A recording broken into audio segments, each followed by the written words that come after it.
This is Gene the Coffee Bean, and this is my disclaimer. All the opinions expressed in this podcast are mine and mine alone, unless otherwise noted. My opinions are not intended for any other purpose but your entertainment. You rock.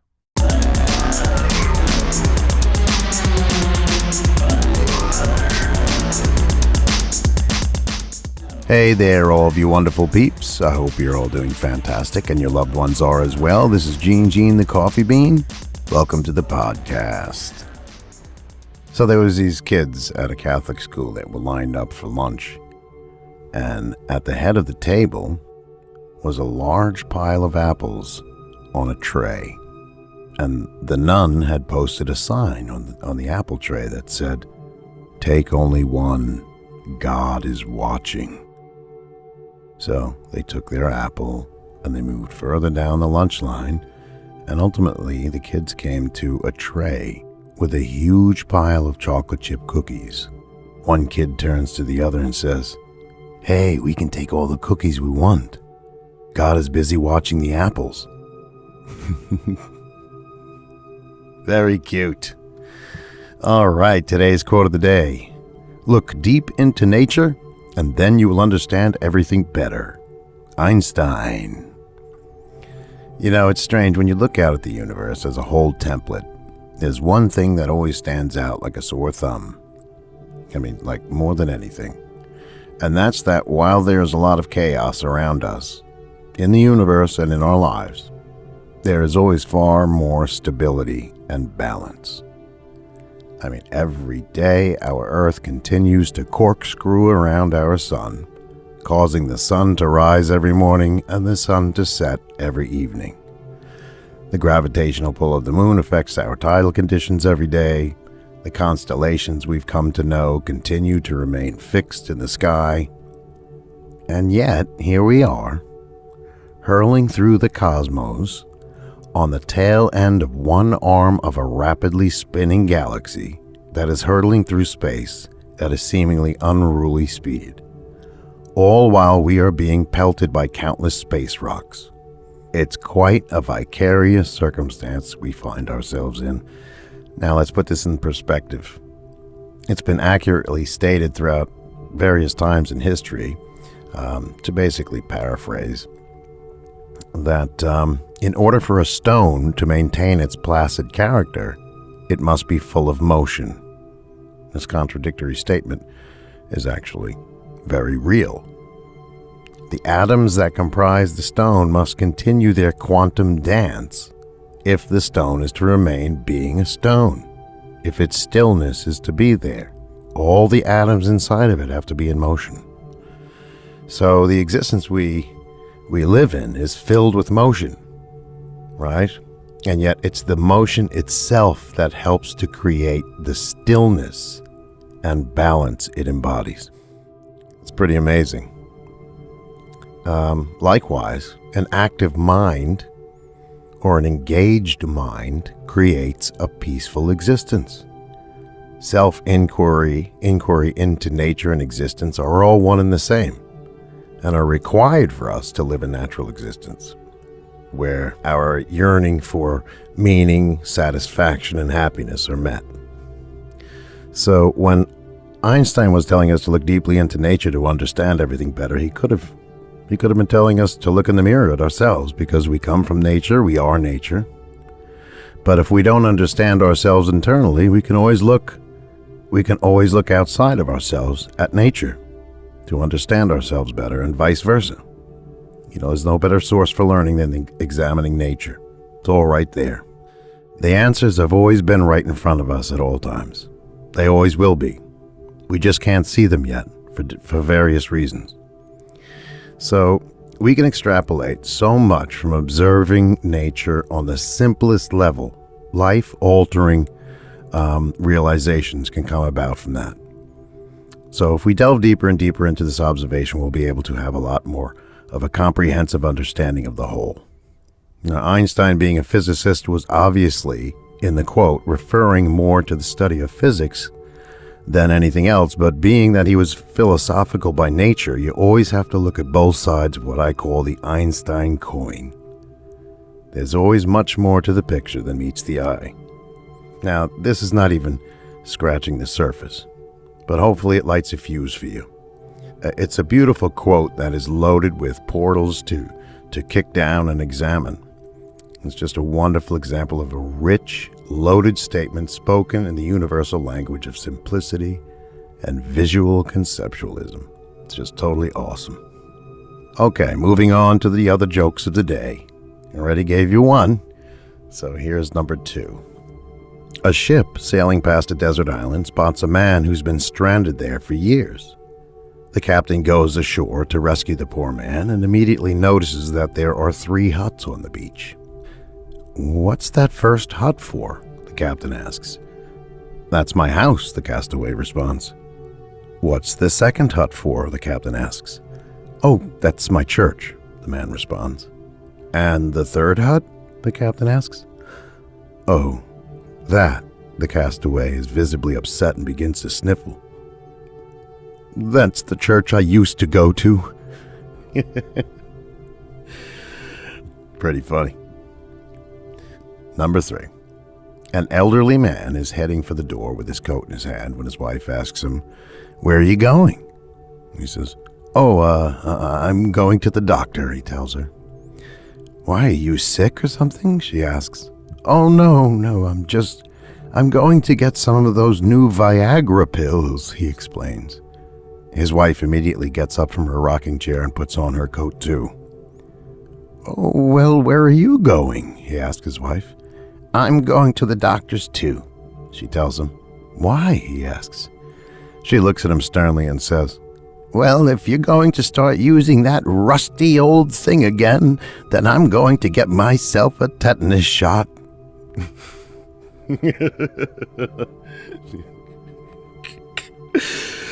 Oh, brother, that was a good one.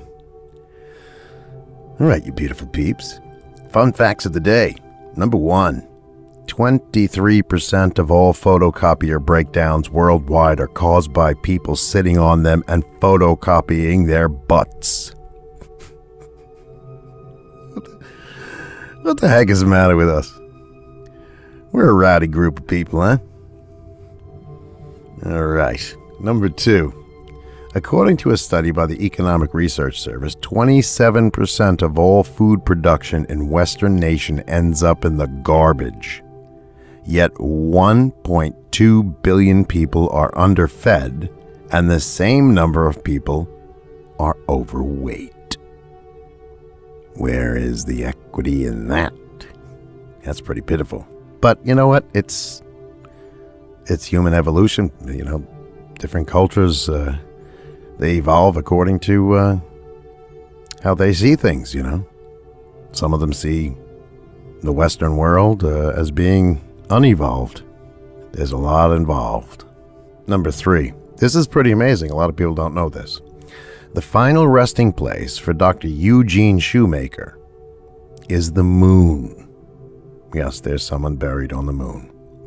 The famed U.S. Geological Survey astronomer trained the Apollo astronauts about craters, but never made it into space. Mr. Shoemaker wanted to be an astronaut so bad, but he was rejected because of medical problems. So, when he passed away, his ashes were placed on board the Lunar Prospector spacecraft before it was launched on January 6, 1998.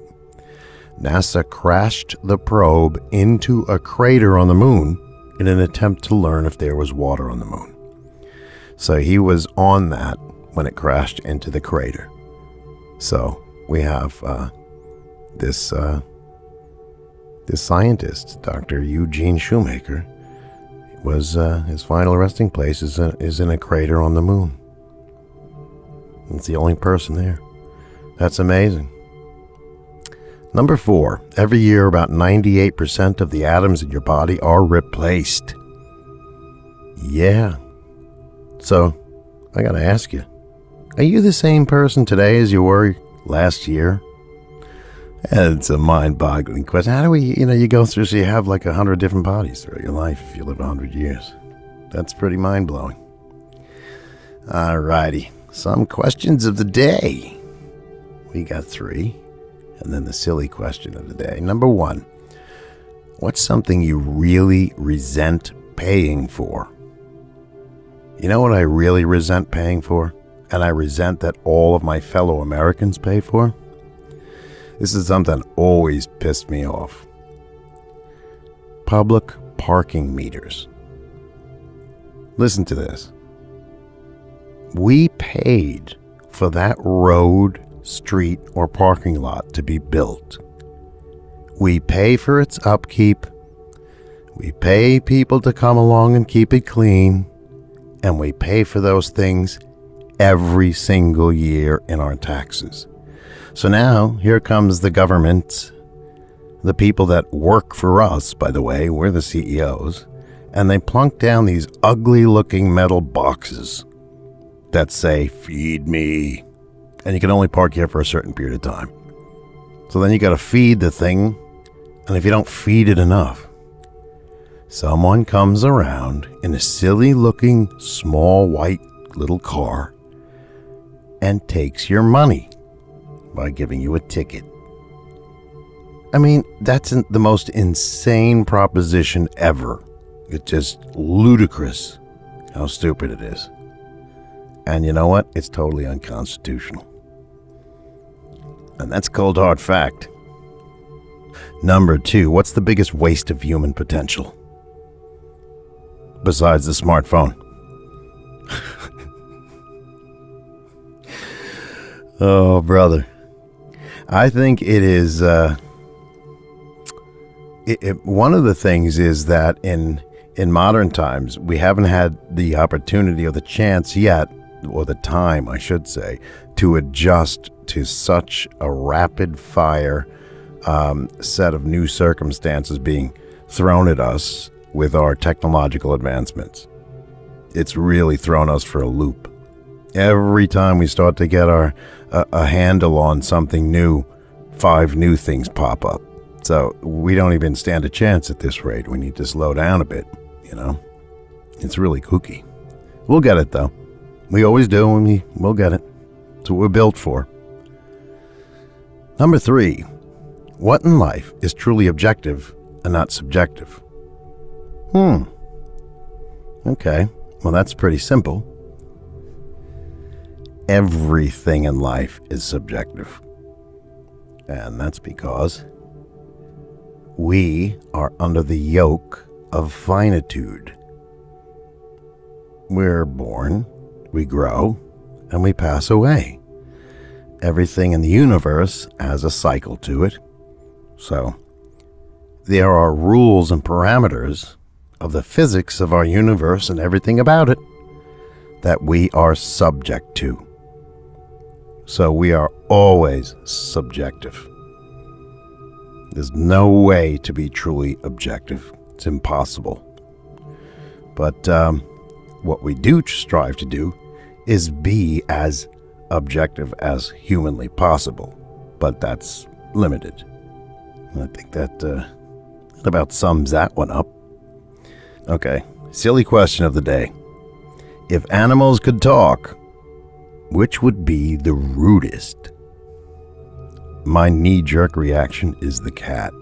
As cute as cats can be, and funny and entertaining, etc., and affectionate, they just, they'll turn around and whack you for no reason. They have this really strange split personality thing going on there. They'll crawl up the side of your body when they're happy, not caring about the 100 punctures they leave in your skin. I remember I rescued a cat that was 2 days old, blind, everything, tiny little mush mouse, a baby. And I raised her from, hand-fed her from 2 days. Nika, her name was. I loved her.